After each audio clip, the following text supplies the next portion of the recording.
Hey, how you guys doing? It's BiggehSmallz again. Today, we're going to go over optimizations for Act 2. Now, I already uploaded a video for Act 1, so I would go check that out if you haven't already. But for now, this is how BiggehSmallz speedruns MGS4. Act 2.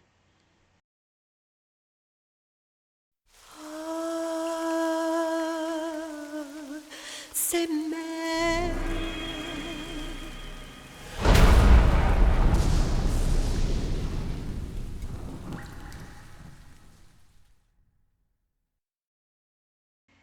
So we're going to start here at the Cove Valley Village. We're going to go ahead and run, try to get those guys down there to notice you. If you do it right, all four of them should come up to investigate. Alright, cool. You're good to go. Now you're just going to go ahead and wait here. The rebels are going to say go get the weapons. Just run, aim at him, shoot, then just keep going. Now, I need you guys to pay attention right here. I'm going to tell you how to make sure that the rebels no longer see you as an enemy. What you need to do is find a way to take out two PMCs with headshots. You have to hit him right in the head with the tranquilizer and take him down in one shot. So that was the first guy. And then you're going to take out this guy with a headshot, and that's it. You don't have to worry about the rebels anymore. Now, the way that I'm proceeding through this part, I gotta give credit to Sparty because he's the one who did this in his single segment run, so that's what I'm doing now. I myself, I'm not gonna say that I recommend it, but I would say that it definitely takes a lot of practice to get right. There's some RNG elements involved here, so it's up to you if you want to do that. From here, just go ahead and run to the end. And yeah, that's Cove Valley Village 1, guys. Sweet.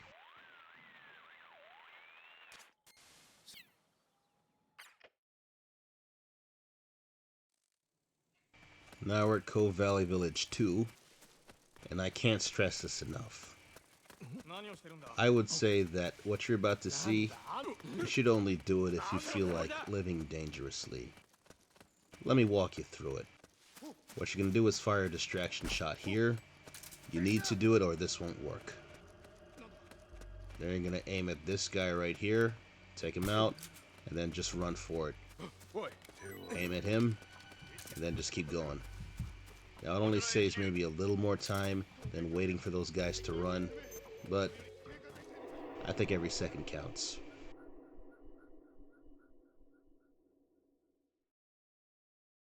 Now we're going to skip a few places ahead and we're going to go right to Vista Mansion. So we're just going to go ahead and pick up the master key that we got from that guy. It's definitely a must. Can't do the run without it. Now what I want you guys to pay attention to is how I'm going to do my menus here. We're going to equip what we need to equip right now. And also I want you to pay attention to what's in my weapon slots. So I'm going to go ahead and change that to the javelin. I'm going to change the empty one to the stun grenade. Pay attention, guys. A, B, and C there. Okay.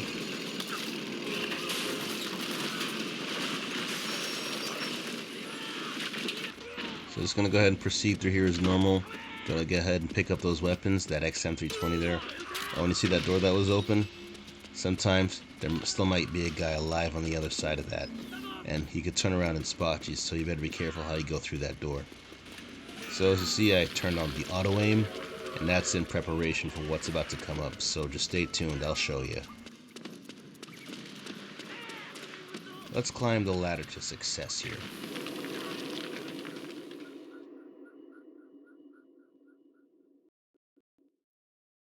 Now I'll show you how to do the frog battle.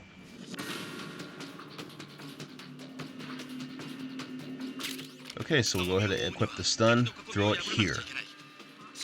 Then ready another one, just wait a little bit, then throw it there. Take out the javelin and blow up those lockers. Ah, nice present. V-rings, can't have too many of those. By the way, just so you know, the frog battle is the only time in this cabin you can open up those lockers and blow them up. You can't do it during the octopus battle or the beauty battle, so do it there. Now switch the stun to the M4 and just wait. Take out these two. Okay. Then just wait for the last group and roll them over. Patience. Alright, roll them over. And that's how I do the frogs here. Now let's go and fight Octopus. Alright, let's fight Octopus. The auto aim is on, so I could just take out the M4 and blast her and make her fall. I'll just wait there with the javelin, and I'm going to aim right there. I can't aim at her directly. Fire the missile, blows up the bombs. Now let's go to that usual spot. Unload on her head with the M4. Gotta reload here. Then just unload some more. And hopefully she'll take out enough life from her to get her to move to the next stage. More bombs. Just wait. Fire the javelin. Alright. Shotgun to the head. Then get her to that level of life there. Now if you're feeling brave, do this. Boom. If you're not feeling as brave, you could do this instead. Just get close enough to make a run over there. Fire the javelin. And that should be enough damage. After that, just wait here and have the camera turned. Then look over here. Shoot her just a little bit. And she's going to go to the next spot. Now just take out the javelin, wait here, and switch the shoulder you're aiming over. Now you're going to hit her with a few more missiles, and then you're done. But you got to make sure you time them correctly.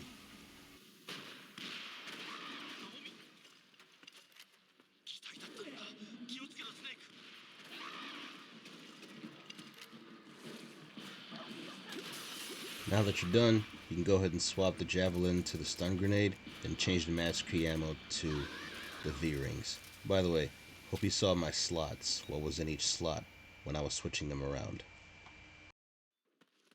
Now I'm going to show you guys how I do the mountain trail. I'm going to go ahead and fast forward and show you what I do when I encounter the first enemy here.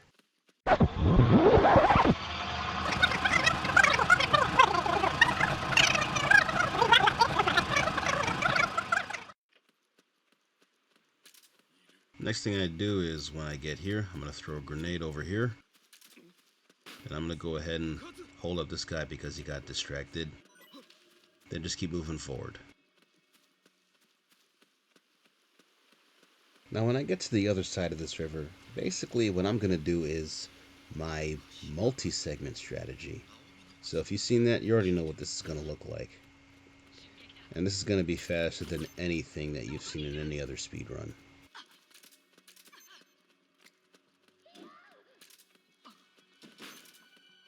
Now prepare yourself for this. This is pretty high level technique right here. So I'm going to go ahead and throw it over this rock. Now if it does bounce up there and then go over, then you hit it perfectly. See her go down right there? Now here, this is why I switched to shoulder view with the octopus battle, so I could do this a lot easier. Now about that frog that got knocked out with the stun grenade.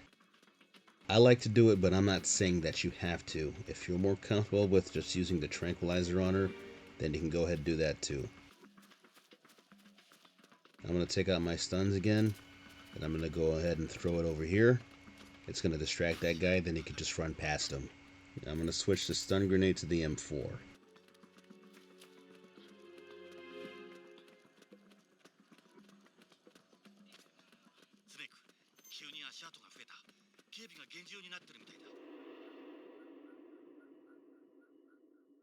Guys, it's time to play Spot the Difference. See if you notice anything here. Did you catch that? Let's go ahead and watch it again.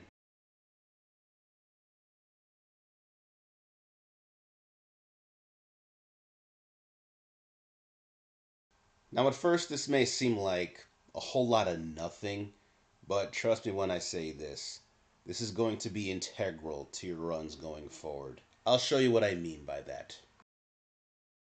See this guy here? In my opinion, no one has a higher probability of ruining your big boss emblem than this guy right in front of you. You'll just be chilling, unloading your 50 cal machine gun into the geckos, then he steps in front of it, and then you end up killing him, robbing you of your perfect run. Now, if only there was a way to minimize the chance of that happening. Is there a way that we can do that?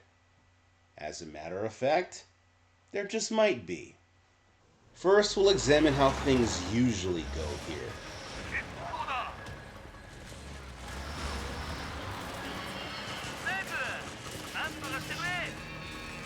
So you're gonna go ahead and shoot these guys down, trying to make a hole for you to pass through.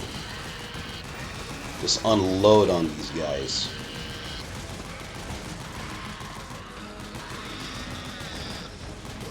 Then he steps right in front of you. I hate this. Oh, get the fuck out of my way. Alright, so we're in the clear, but I don't know if I actually killed him or not.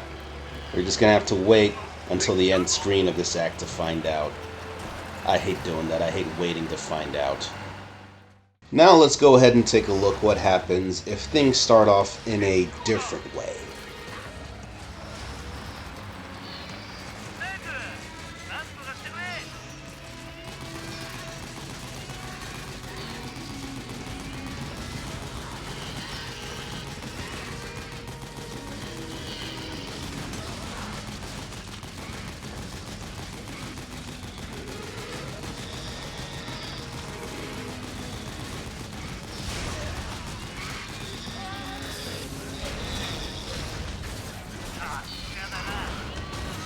So it appears that I got lucky. He didn't climb up in front of me, so there was no chance that I can kill anyone by accident and screw up my run. Sweet. Now, you're probably saying to yourself, man, look, this is completely beyond my control. Well, to that I say, You know, it's amazing. You are 100% wrong. believe it or not, what happens here is not RNG. I'll show you how to make sure you get what you want here. This is where it all starts. Now there's only one thing that you need to do before you exit this area to ensure that you get the pattern you want. And you guys are never gonna guess what it is. You know what, let's just go ahead and skip to the end so you could see it.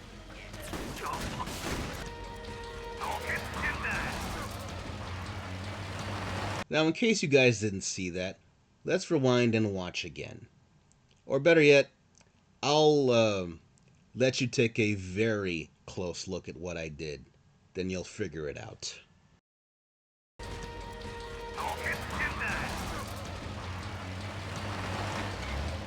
Yes, that is in fact what has an effect on the positions of the PMCs in the second part of the chase. More experimentation.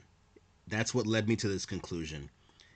I know it sounds weird, but I'm pretty sure, I'm 100% certain that this is what does it.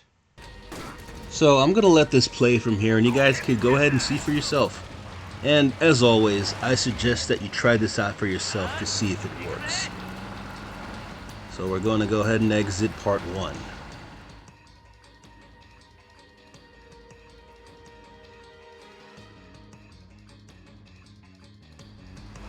Okay, here we go, part 2. Alright, boom. See those guys there? That means you did it right. And that means the guy climbing in front of you takes longer to get there. So you have even more time to get those geckos out of your way completely unimpeded. Now, another thing that you should take note of. The first one to jump right in front of you, there's a bit of an RNG element in there. And that could affect how much time you have to take care of this. And that guy that climbs in front of you, he'll have maybe more time to do so. So that is something that you should keep in mind when you're doing this. You got to be very careful here. But if you want a way to get more time to kill the geckos before he shows up, that's what you should probably do from now on. Oh, before I forget, just one more little thing. It's not really all that important, but it might help you out. Now, in part 1 of the escape, you know you're going to be trying to keep these guys off so they don't bother you in part 2. But there is one spot that if they're hanging off it when Drebin drives away, you got nothing to worry about. If the guy is hanging right there, you'll be fine. In all the attempts I've done, if there was a guy hanging off there by the time Drebin made his exit, he was a total non-issue. Let's see.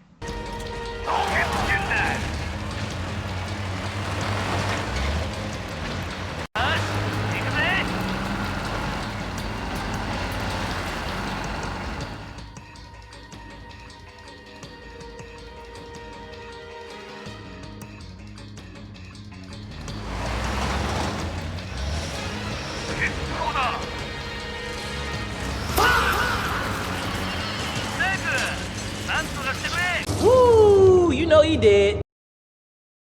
So that's it for Act 2.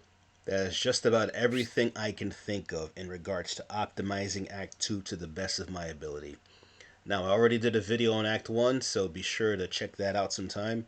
Also, stay tuned for Act 3, which will be coming soon.